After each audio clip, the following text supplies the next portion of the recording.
answer it. We can go through or just say I agree and let other people know.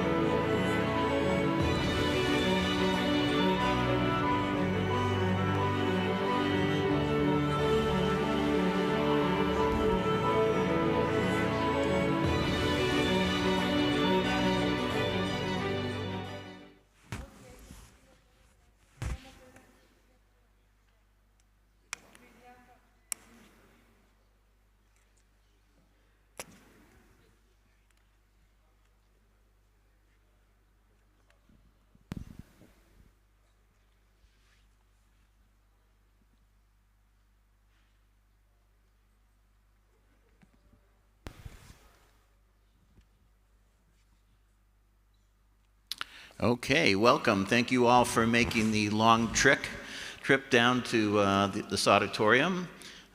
We welcome you all. My name is Drew Sullivan. I'm the co-founder and publisher of the Organized Crime and Corruption Reporting Project. And let me quickly introduce the panel. So let me have them introduce themselves. We'll start with Bastian. Here I am. My name is Bastian Obermayer. I used to work for Süddeutsche Zeitung for 20 years. And then I founded Paper Trail Media, which is our own newsroom with my colleague Frederick Obermayer. And now we are working for Der Spiegel and for ZDF, which is a public broadcasting company in Germany, for Der Standard in Austria, and for Tamedia in Switzerland. And I'm very thankful to be on this podium, especially because those people are representing those very important organizations that help us do worldwide investigations as newsrooms that we could not do without the guys in the middle. So to start with, thanks a lot, guys. Yes, thank you for having me on board as well. My name is Laurent Richard. I'm the founder and the executive director of Forbidden Stories. Our mission is to continue the work of assassinated, under threat, and jailed reporters, and we do that in a collaborative way. And before that, I started being a journalist 25 years ago, mostly for television, producing long-form documentaries. And yeah, now we are 5 years old with Forbidden Stories, and we believe a lot in collaboration. Hi, everyone. Honored to be here. Thank you. I'm Gerard Ryle. I'm the director of the International Consortium of Investigative Journalists. We bring reporters from around the world together to do big global projects. I've been doing this for about 12 years now, and I've been an investigative reporter for about 30, which probably makes me the oldest on the panel. Hello, everyone. My name is Marina Walker. Sorry about my voice. I am executive editor at the Pulitzer Center, an organization that supports journalists working on global stories. And we also bring together those journalists in specialized networks to tackle issues of cross-border concern, global concern, such as supply chains of the rainforests, leading from the rainforest all the way to top brands in Europe, China, the US. Also algorithms. We've been talking about this a lot in this conference, and very soon a new network focused on oceans. But my career started at ICIJ, the collaborative aspect of my career. I worked there for 14 years along with Gerard and others, helping imagine how we can transform investigative journalism from a lone wolf enterprise into a radical solidarity, radical sharing enterprise for the sake of the story. Not because we just like to be together, but because the story really demands this methodology and the extra efforts that go into collaboration. So these are really pioneers of kind of the collaborative cross-border investigative reporting community. All were seminal in critical places during the growth of this. And this has become, quite a, I would say, it has been an important element of the change in journalism that's happened around the world. It's one of the new ideas in journalism that started about 15 years ago, and it's really changed the landscape of journalism and is influencing a lot of different organizations now. And there's many, many more organizations that are out there. I see Rowan from Arab Reporters for Investigative Journalism, which is another kind of collaborative cross-border organization. So there are a lot of organizations out there now, many more than 15 years ago. But I felt these people have a perspective on this issue that they can give us history and they can also give us what they think is going to go on in the future. So that's what we're going to talk a little bit about today. And so let's start with Bastian. Bastian, of course, was part of the original Panama Papers team and at Süddeutsche Zeitung, but has been I would call him a hyper-collaborative journalist on investigative reporting. And has been involved since the very beginning. So talk about a little bit about the origin story of how you got into this and what you see as how the industry has developed today. So when we started working with ICHA, with the Luxembourg leaks, for example, and the offshore leaks, we thought this is really extraordinary in its fun and its big impact. And the big change for us personally was when we received the Panama Papers and we explained our editors at Süddeutsche Zeitung, we'd like to share this with ICHA. And there were some voices who thought this is completely crazy. Why would you give away a scoop, right? I mean, one guy said we can publish this for a year and we have it exclusively, but we would have published into a hole because, you know, we would have published only in German and we would have missed hundreds of stories because I mean, I don't know who's important in Hungary, for example, or in other countries. So many stories would have died if we would have not shared the data with ICHA. And so we discussed that and we thought about it, and in the end, the argument that the story itself gets so much bigger and so much more audience, and that all that falls back on the medium. Like Süddeutsche Zeitung was internationally known maybe as the paper which name no one really can pronounce. Like if you can try here in the room, Süddeutsche Zeitung, it's really complicated. Now, a lot of people in this orbit know Süddeutsche Zeitung for their investigative work. And I think that's fantastic for the paper, it was fantastic for us, it was fantastic for many reporters who joined our investigations. And so when the Panama Papers were published, I think there were thousands of singular stories that were published around the world. And if we would have gone alone with that, maybe we would have published 50 stories or whatever. So it's ridiculous to think that in this world, which is so globalized, one medium should do a global story alone. There are still some mediums who do that, like the biggest in the world, because they have a huge audience and they think they cover all the important aspects. I think that's wrong. I think as soon as you got a big story that touches more countries, you need to involve people who are actually working on the ground there. Same question for you as well. Thank you, Drew. Now about Forbidden Stories and how we started. The idea was quite simple, finishing the work of journalists being killed. It was not the first time we did it. In 1976, there were the Arizona Project. A journalist called Don Bowles in Arizona was killed. Right after the killing, 30 journalists from all across the US decided to join forces to continue and to finish the work that he was doing. On a personal plan, where I found the motivation, I was, as I said, a journalist, a filmmaker for French public TV, producing investigative documentaries. And I was many times in the situation where I was abroad investigating international network of corruption in different countries, where I was asking questions that other local journalists cannot ask, otherwise they will be jailed for that. I did a long-form documentaries, a 2-hour documentary called My President is on Business Trip. I was following François Hollande with the former French president, and he agreed to have me with him on his plane, traveling with him in Kazakhstan, in Azerbaijan. And my question was how you do when you are the president of France and you deal with dictators like Ilham Aliyev, and you sign some contract about oil and gas, but you have to deal with the human rights issue in the same time. And so I was investigating that, but for the same kind of investigation, Khadija Ismailova in Azerbaijan was jailed. And so, but I start realizing how important it is for all the journalists to ask the question that local journalists cannot ask, and how by asking the question, getting the answer when Ilham Aliyev is traveling in France, when you can ask the question, and I did the same with Erdogan in Turkey when he was visiting France to ask questions that local journalists cannot ask, the impact you might have by getting answer, getting information. And another thing that convinced me that was more personal to create Forbidden Stories was happening in 2015 on January 7 when there was a terrorist attack against Charlie Hebdo, who was, their office was right next on the door of Première Ligne, where that was the press agency where I was working for at the time. I arrived after the terrorist attack, but a few minutes after the terrorists escaped the building, and I saw colleagues, people who were doing the same job of me, just dying, or we tried with many people of Première Ligne to help the people who were surviving.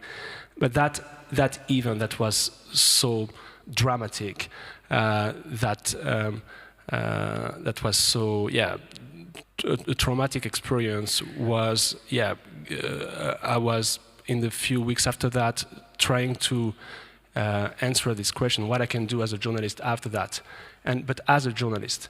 And I started thinking, and that was precisely at that time where I was doing my President is on Business Trip documentary when Khadija was jailed at that time.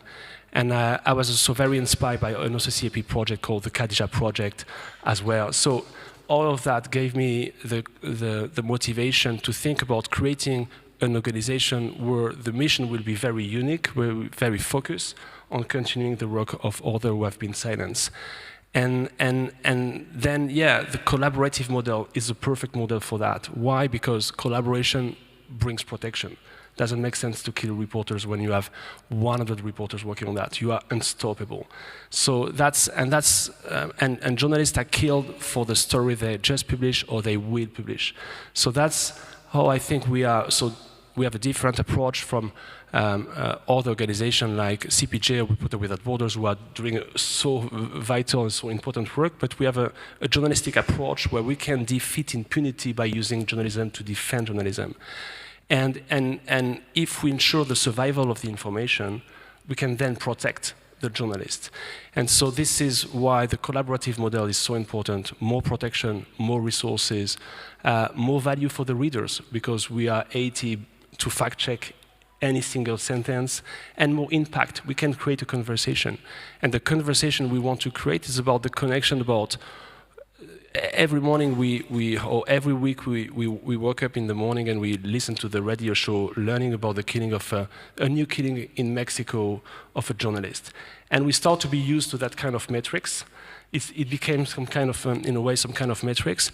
And the thing is that the journalist in Mexico it sounds a very local story, but it's not only a crime committed in Mexico. It's a crime committed against press freedom, but the drug cartel or the politician that ordered the crime is working with organized crime group based in France, based in Netherlands, based in the US, based everywhere. So this is why it's a transnational story, and we need a network for that. So this is how collaboration for us at Forbidden Stories on this specific mission is so crucial. Same question. Same question. Look, this panel is about the history of collaboration, so I'm going to bring you right back to the beginning, and I know a lot of you are students, so I want to give you some good news. It's actually okay to make mistakes, and I want to talk about 2 mistakes that we made at the beginning that we learned from, because if you learn from a mistake, then it's no longer a mistake. The first project that I came to ICIJ 12 years ago, we were a pretty small organization then. It was Marina and I and 2 others, so we didn't have any resources. And the first project that I decided we wanted to do was to do with dead corpses, actually human bodies.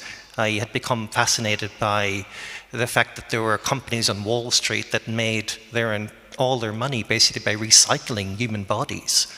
And basically if you go for surgery, you often have bones, screws that are made out of human bone. You don't know this. A lot of plastic surgery, new noses or elongated penises are basically made out of recycled human skin. And this was a topic that I became kind of fascinated with, and it had been highlighted at the time because this former dentist had cottoned on that if you were able to sell this to these companies, you can make a lot of money. And so what he'd done is he'd gone and bought a funeral home. And when people sent their relatives in there to be buried, he took the bodies into a secret cutting room, took out the long bones and skinned the bodies, and then basically buried the evidence afterwards. We did a story on that. We thought it hadn't been done, even though it had been reported locally, it hadn't been done nationally or internationally. And we got a really good angle on it. We found that one of these corporations was actually sourcing the human bodies in Ukraine. And what it was doing, it was bringing the bodies from Ukraine to Germany, repackaging them as German bodies, and then bringing them into the US for basically making these products. And we did what most nonprofits did at the time. We'd hired some freelance reporters. They'd found this story. We thought we had a great story. And then we did what everyone did at the time. We tried to find a publisher. So I went to the Washington Post and I said, well, this is a great story. And that was the lesson that I learned. The investigations editor of the Washington Post said, how do we trust any of this reporting? We don't know who these reporters are. We don't know who you are. You're a little nonprofit. And that was when I realized that you need to bring, if you're going to do collaborations, you need to bring the reporters from that organization in from the very beginning so that they actually trust the reporting. And also it solved another big problem for us because this idea of trying to find a publisher at the end was a real pain. And if you brought the reporters in from the beginning, you were guaranteed to get published. The second lesson that I learned, and again, making a mistake, was that I thought that if you're going to try and get people to collaborate with you, organizations, big media companies, you go to the bosses. And so I spent a long time sitting outside editors' offices around the world trying to convince them of this new model. And their attitude to me was, well, we already have foreign correspondents all over the world. Why would we want to trust you to run a story when our reputation's on the line? Why would we trust you? And then, again, drawing from my own experience as an investigative reporter, I realized that if you give an investigative reporter a really great story, they will do anything to advocate inside their newsrooms to be allowed to work on that story. And that's when we hit on the model that you go straight to the reporters, and that's what we do every time we do a big project. We bypass the editors, we go straight to the reporters, like Bastian, and he basically did all the advocacy inside his own newsroom, like he just told you, for the stories. So it's okay to make mistakes, but do learn from them. Okay. And I want to add one other question to you, too. If you could start to give us the context of how this fits into kind of the global journalism space and why it's important. You. Just reflecting on what Gerard was saying, recently at the Pulitzer Center, through our Rainforest Network, we found ourselves with like a reporter that was a stringer for the New York Times and a reporter that was a stringer for The Intercept. And these reporters became best friends, best buddies, best like co-researchers, and they got onto the same story. New York Times and Intercept don't have a lot of great things to say about each other, but these reporters were onto a really great story about what they call the airstrips of destruction. These are all the illegal runways in the Amazon that are fuel the criminal infrastructure that makes possible for all these commodities to come out and feed the biggest brands around the world. So we were like, what's going to happen here? And they asked us, well, should we go talk to the bosses? And we said, just do the work. Get the best, most compelling story, the story that nobody's going to be able to walk away from, even if they hate each other. And then we go talk to the bosses. And that's what they did. The talk with the bosses was still laborious, but we were able to broker that relationship, and the story came out both in The Intercept Brazil and in the New York Times, giving each other credit and giving the story the visibility locally and globally that it really deserved. I want to use a little bit of my time. This is 15 years, celebration of 15 years of collaboration. And it seems like a long time. It's really not a long time. It seems like it was yesterday when we were turned away from newsrooms that would look at us and say, why in the world would we want to go through that nightmare of coordinating with people we don't know? We can do it on our own. That was still when newsrooms were feeling a little, maybe the full economic crisis was not on them yet. Maybe they hadn't realized they needed to transform themselves digitally, and they hadn't realized that the stories that they were missing because they were only looking at their national borders. So I want to use some of my time, or all of my time, to really celebrate everyone who made possible that this happened, and to take a stock of how unbelievable in some ways it has been. So give credit, first of all, to the reporters who believed in it, who were part of it, who were willing to leave that ego at the door, as we like to say, and to understand that to collaborate you have to cede power and you have to cede control for the sake of the story, for like some bigger good. Credit to the reporters who convinced the bosses, for the bosses who talk to the publishers so they get out of the way and they don't interfere. Credit to the coordinators, to the managers, many of them women, that have made possible with their emotional intelligence, organizational skills, and more, that this work takes place in a way that doesn't kill everyone in the process. So kudos to those persons, and let's keep investing in that kind of a skill, because collaborations don't just happen. They don't just happen. Otherwise it's a mess and nobody ever wants to be part of them. Kudos to the people who worked on the equity issues, because networks also have power dynamics.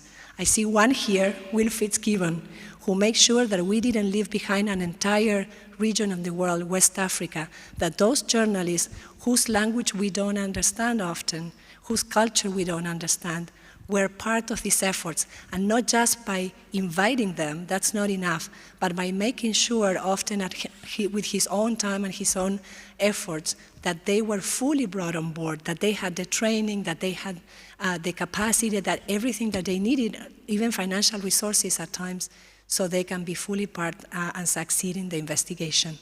Kudos to the whistleblowers who trusted these crazy enterprises. I remember, I don't know, like Bastian, that your whistleblowers ever at first imagined that, this would go on for 18 months and involve hundreds of people, and they... Still going on. We still use Panama Papers. I know, exactly. But they wait before it came out, right?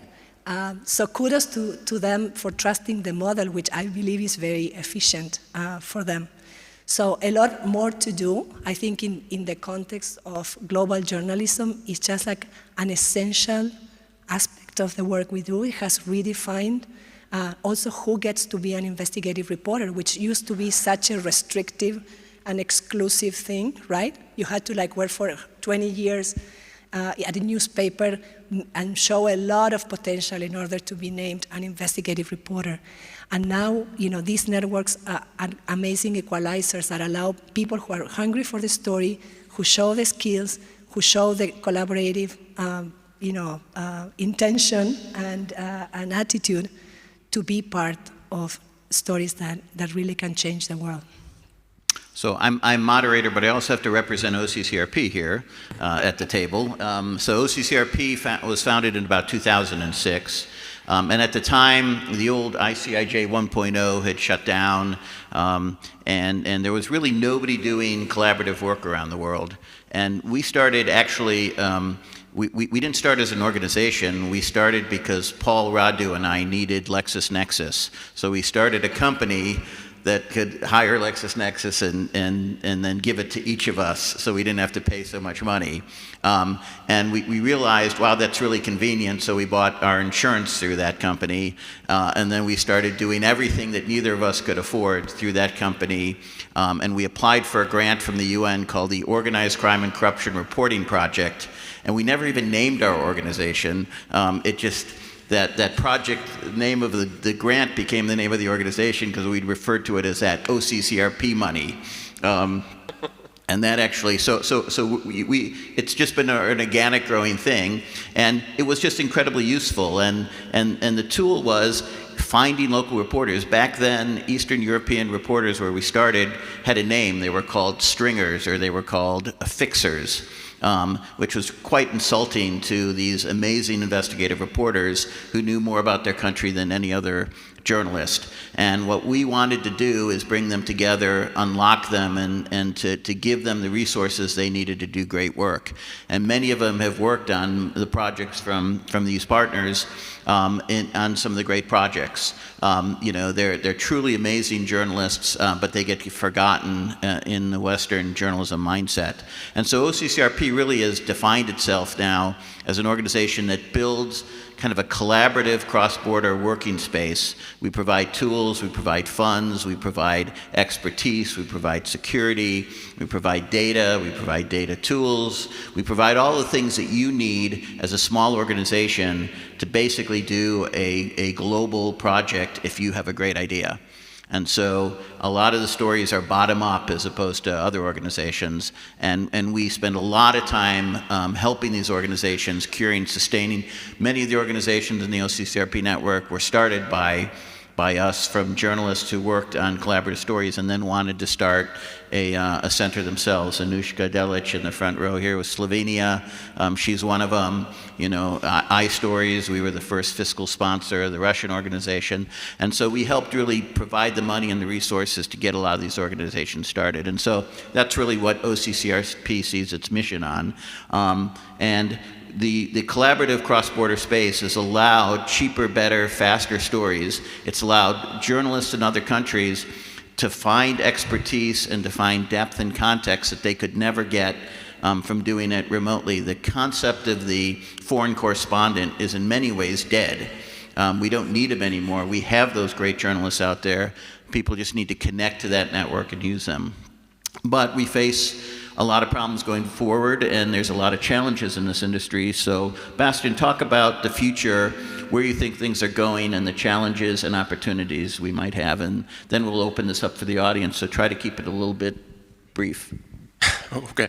So the biggest challenge that we had in the last years were that in a really rich country like Germany, still we only had limited possibilities to do the work as we wanted to do it. So we would have liked to do more long-term investigations internationally. We would have liked to contribute more to certain projects. I remember the Martinez project where we as Süddeutsche Zeitung didn't do any reporting actually. We just took the story and we published it somehow. So while Süddeutsche is a wonderful place to work, they had the same problems as most big media organizations nowadays, so the money gets less, right? So what we decided when we founded Paper Trail Media is that we wanted to focus on this kind of investigations. We wanted to get rid of the daily work. We wanted to get rid of the weekend shifts. We just wanted to do the work that we thought is really important and that we thought can also get really good results and can also fascinate people, you know, not only in readers of newspapers, but also in TV, but also on radio, but also digitally. So, so our new model of Paper Trail Media is that we do one investigation with those guys, with their help, with their knowledge, with many other reporters in the world. And then we say, this is our next story. And then we are speaking with our partners like Der Spiegel and ZDF, Der Standard, Tamedia, who of them would be interested in which part of the story. And then when we already did the work, mostly we divide the stories and we fill into the different audience spaces that they got.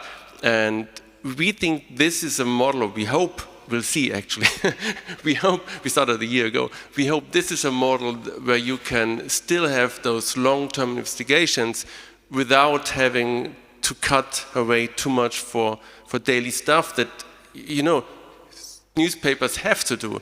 When we worked on the Panama Papers, we didn't publish a single article for a year, something like that, on a daily newspaper. So you can imagine how our colleagues reacted to that. I mean, when they met me in the building, they asked me if I lost my job or what I was doing for a living now, because I did not write like everyone else, right? So that's really something that we all need to have. We need the time. Big investigations, large international investigations need many reporters, need time, and we think that our model can help us to do all the work with those guys. And just to add something about future and challenges, I think there is, first to say that not all the stories need a collaboration. Most of the stories, actually, you can do that alone with your own newsroom.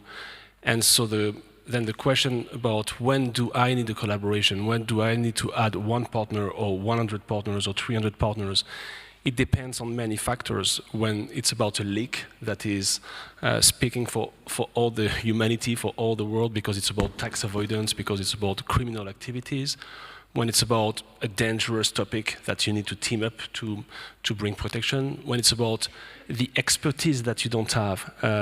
For instance, we collaborate on the Pegasus project with Amnesty International Security Lab, with the expertise on the NSO group, on the Pegasus spyware. And that's interesting to see also the kind of collaboration we're talking about. We can collaborate from journalist newsroom, but also with NGO. We can provide some kind of very precise expertise, technical support to help the journalists to advance. But I think regarding the challenges and the future, something that is interesting is about, so we speak a lot about the lone wolf reporter model. So how to convince people to be on board, how to share your information.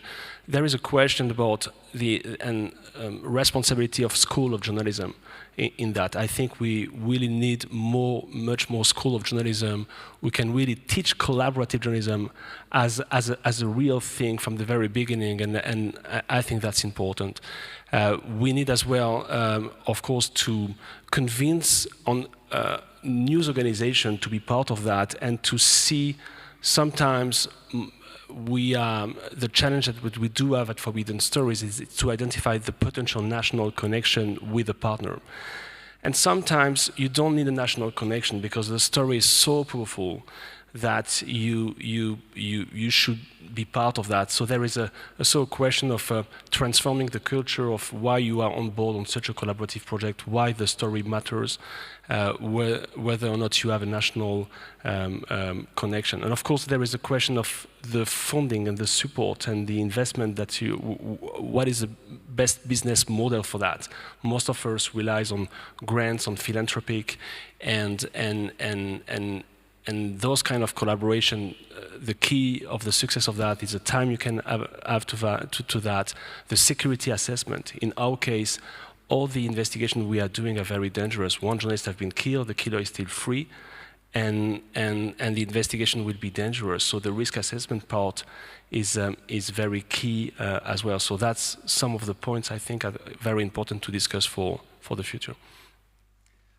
Yeah, I think it's very important to stick to one thing, and that's it has to be driven by the story rather than funding. I mean, we all talk about funding when we're non-profits, and we all actually rely on foundations and individuals to give us money. I think one of the reasons why ICJ has been successful is we actually put the story at the center of everything, and that pulls the train. There are loads of challenges out there at the moment. I mean, I think the biggest challenge we have is a general challenge for journalism. We need to be believed. I mean, it's very hard now to sift through everything and to really understand what is important and what isn't important, what's real, what isn't real. I mean, we're about to head into a whole AI, artificial intelligence world where it's going to become even more confusing. I mean, when we first got the internet, we started getting that static and that extra information. I mean, the challenge for us these days as journalists is actually making sense of that information. And I think it's important we don't forget to stick to the principles of journalism, which is to really verify facts. And one point I'll make about collaboration, and I think it's something that's very important, you can bring a lot of nuance to a story when you have 600 reporters all looking at the same set of facts through different sets of eyes and different cultural perspectives. It's actually really difficult for anyone at the end to say that you were biased in any way, and I think it's very believable journalism, and I think we need to stick to, we need to really emphasize that point.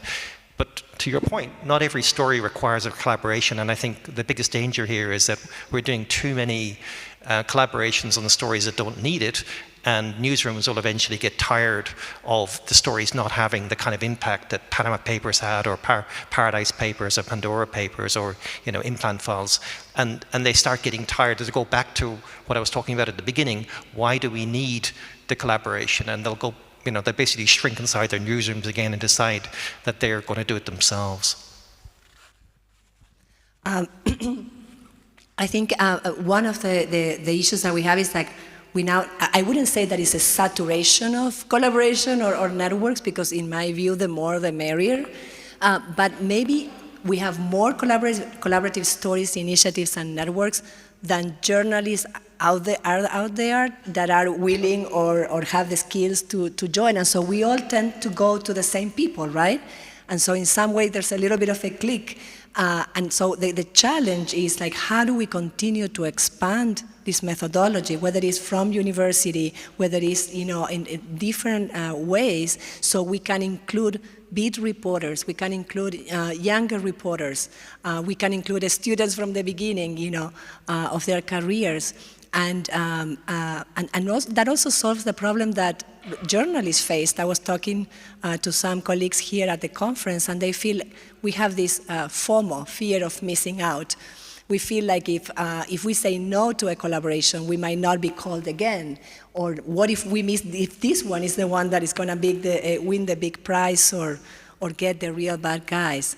And what I would like to encourage reporters to think very carefully about their strategy, not just what the strategy of the network is, but what is their local strategy, what is the strategy of their own organization, what are the stories that are more relevant to their audiences, and learn to say no. It's very liberating, because then anytime you say no to something, then you can fully say yes to a story, to a collaboration that can be very transformative for your work. So don't feel FOMO. Instead, let's feel, what is JOMO, joy of missing out? So joy of missing out is a good thing as well. And the other thing is, like, as we welcome more people into the collaborative space, now is the new normal, let's remember that we have to do the hard work, that we have to manage those collaborations, that if people experience chaos when they come to a collaboration, we are going to be expelling and pushing people out, and we are going to be undoing all the hard work that many of the people here have been doing for a long time.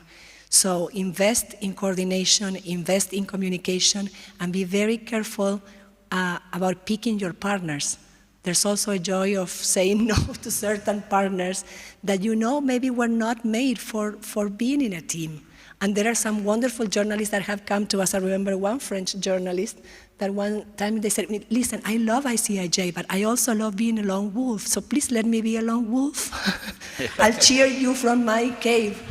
And I thought that was wonderful. So let's embrace who we are, and let's try to preserve this beautiful space that has been created through the effort of many, by adhering to the principles that made it, especially in the first place, and by not reproducing in the collaboration the power dynamics and the hierarchies that Drew was mentioning that were so harmful in traditional reporting.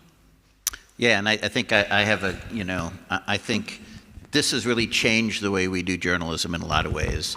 And I think collaborations are getting smaller. I mean, the Panama Papers, 600 reporters. I think now, 20 and 30 and even 10 and 5 reporters. OCCRP has always had smaller collaborations because every story we do is a collaboration, and it's often between just a couple countries. We love to work on the big projects as well. It sometimes is more effective to smaller places, and then do it in stages. So you do a small story in a region, and then you make that bigger, or you globalize that story.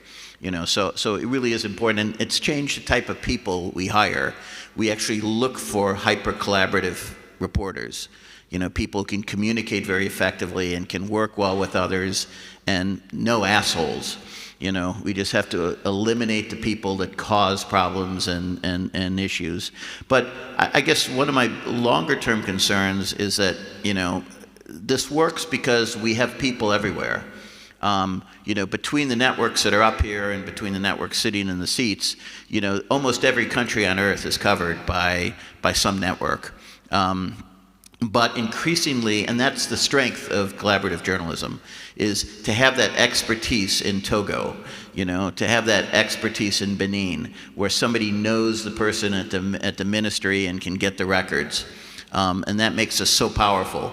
But in many places, journalism is really extremely difficult to practice right now. And increasingly, we deal with, having to move reporters out of countries to other countries. We've had that on 2 or 3 occasions, but we have a number of other occasions that are borderline. And as you lose the reporters in those countries, it becomes increasingly difficult to do this work. And so I spend a tremendous amount of my time on lawsuits. Our network has 49 lawsuits against it. I spend a tremendous amount of time on safety of journalists. You know, large organizations that come in and hire people as stringers don't care whether they're, you know, what safety problems they have. They consider it their local problem. You know, we try to concern ourselves with, you know, if we're asking somebody to do work, it's our obligation to protect them. It's our obligation to keep them safe. And that takes a tremendous amount of time. So the job has gotten increasingly complex, you know, but we think that, you know, I think that this has been a golden age in many ways. It's the golden age of leaks, it's the golden age of collaboration, it's the golden age of investigative reporting. And so all of this is worth it to get these great stories that these incredible journalists have done. So I want to stop there, and I want to open it up to questions from the audience. So there's people with microphones. Just to attract their attention, they'll bring a mic over and give it to you. So there's one over here. Yep.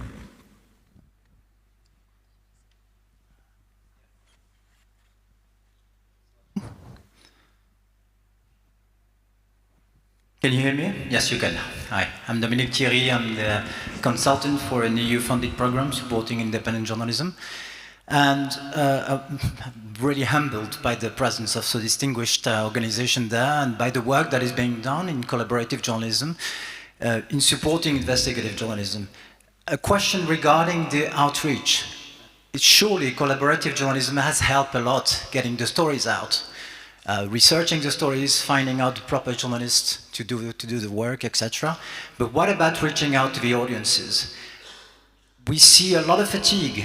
We see a lot of stories reaching with limited account and impact the targeted audiences. Isn't there a way of using this collaboration also for the delivery of a story, making sure that its impact is stronger thanks to the best practices that some journalists, some outlets in one country may have that could be imitated, copied in another country? Isn't there somewhere where peer-to-peer could help in reaching out stronger to audiences? And let's take one more question too. Is there a second question? Wow, you guys are passive. There's one back there. We're investigative reporters. Come on, ask tough questions.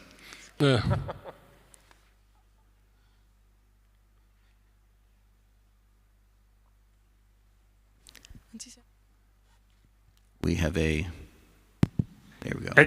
Yeah, it works. I'm Robert, I'm a journalism student from the Netherlands.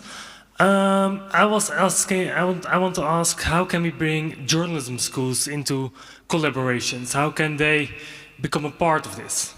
I can answer maybe the first question, I don't know. But on the first question, that is very important, just talking about the question about how to increase the reach, how to reach out to some audience globally in a very efficient way, just based on our latest investigation called the Raphael Project. 4 days ago we published the Raphael Project. That was an investigation that we continued the work of Rafael Moreno, a Colombian journalist who has been killed in last October, so precisely 6 months ago. And so Raphael was in touch with us, has shared with us through the SafeBox network his ongoing investigation, and was explaining what he was investigating, threats he was receiving, and asked us to continue his work in case he was killed. And he was killed 7 days after that. Right after we went to Colombia, we set up a coalition of news organizations, but two kinds of groups were created at that time. A group that were of Colombian journalists, South American journalists, international journalists who were on the field investigating in Monte Libano, in Puerto Libertador, in Bogota, the leads that Raphael was investigating. He was investigating a mining company. He was investigating stories of corruption around two family clans over there. And then we set up as well a network of publishers who agreed to republish the stories of our journalists at Forbidden Stories and the stories produced by the network. And then that's a very interesting model, because the story of the Raphael project, the outcomes, the findings, and we find many things, were published by Rappler in Philippines, by Irish as well, in Folha in Brazil, from The Guardian as well. So it was a way to expose and to find a way to a new collaborative model between people in the field, people republishing, who are just not republishing, but they are really part of the conversation. We are in the way we are editing the stories. So that's a way, and one thing that we are doing, we are so trying to reach out to other audience that are maybe not the one reading the page of the Le Monde, the Washington Post, through documentaries, through some platform where we can tell the story in another way, to reach out in another way. I just wanted to add that we have to acknowledge that a lot of the audiences that most need these stories and that we most need are not reading journalism. They are not reading newspapers. They are not reading the stories we do. And so one of the things in acknowledging these realities that we are trying to do at the Pulitzer Center is to find, once the stories are out, to work across disciplines, to co-opt other disciplines, to find ways to express the investigative stories in different mediums. So we're doing alliances with artists, we're doing alliances with graphic novel writers, we're doing alliances with schools and universities in places like the Congo Basin, the Amazon, Southeast Asia, and with influencers. I never imagined in my life that I would do something like that. And with the influencers, it's not about paying them, don't pay them. It's about convincing them to use their substantial followers and influence for good, to convince them, to show them with great compelling stories that have great characters and brands that are recognizable, that they can be cool, like they like to be, while helping move forward these important topics. So that's, for us, is like a lot of the work at the upfront on the network, and then a lot of the work once the story is out to engage audiences through expressions that might touch their emotions more than the 8,000-word story might. Yeah, I mean, I think we tackle the idea of audience through scale. At that first project that I mentioned 12 years ago, we had about 8 reporters working on it. By the time we'd done Pandora Papers, we were working with 600 reporters and 170, you have to think about this, 117 different countries, 150 media partners. It's impossible to ignore that story. When Panama Papers happened, well, we brought down 3 governments, laws were changed in multiple countries. I think we published Pandora. Within days, the Czech Prime Minister had been thrown out of office. I think it's impossible to ignore those stories, and I think that's how we tackle it, through scale. But also, I think you're also seeing a huge trail from these stories that are going on. I mean, we just published a story on the 7th year anniversary of the Panama Papers, and there are like 16 pop songs that have now named Panama Papers. There's a racehorse called Panama Papers. The best-selling novel in the world right now is a novel by David Baldacci, who's a best-selling crime novelist, and it's based on the Pandora Papers and the Panama Papers. That's very important because it's actually getting into every aspect of society. I mean, Bastian will know there was a Hollywood movie made out of Panama Papers. That's how you can get journalism to really, I mean, people may not read the story, but they'll read the book, or they'll hear the pop song, and they associate that with the message we want to get across, which is, this is something that really needs to change. This is bad things, and you need to be angry about it. So I'll take on the question about universities. Universities tend to be a little bit behind everything, but I think they also do jump on trends, and I think you will start to see universities include some of this collaborative stuff. We are in discussions with universities about, working together, and we also hire interns specifically to try to get people from universities involved in this process at an early stage, and those people have done very well when they've left OCCRP. Unfortunately, we get about 300 applications a year for about 5 positions, so it's difficult to meet as much of the needs as possible. But I would suspect that you will see, as Laurent mentioned, he's interested in getting something going in university. We're planning on doing it. I don't know if ICIJ is, but there will be more opportunities at the university level. In the meantime, you as an individual young journalist, just basically be a pain in the butt and don't, what I find is if people don't keep asking enough times, they're not inquisitive enough or aggressive enough to get my attention, and therefore I'm not going to hire them. And so, be a pain in the butt and try to get an internship somewhere. We don't really have time for any more questions, but I'm going to give the panel a last opportunity to say anything they would like to say on this topic. She says that there's time for one. One more, okay. We have one more question. Hi, I'm Luis. I run a non-profit news organization in Brazil. My question is to Drill. You mentioned lawsuits, many lawsuits.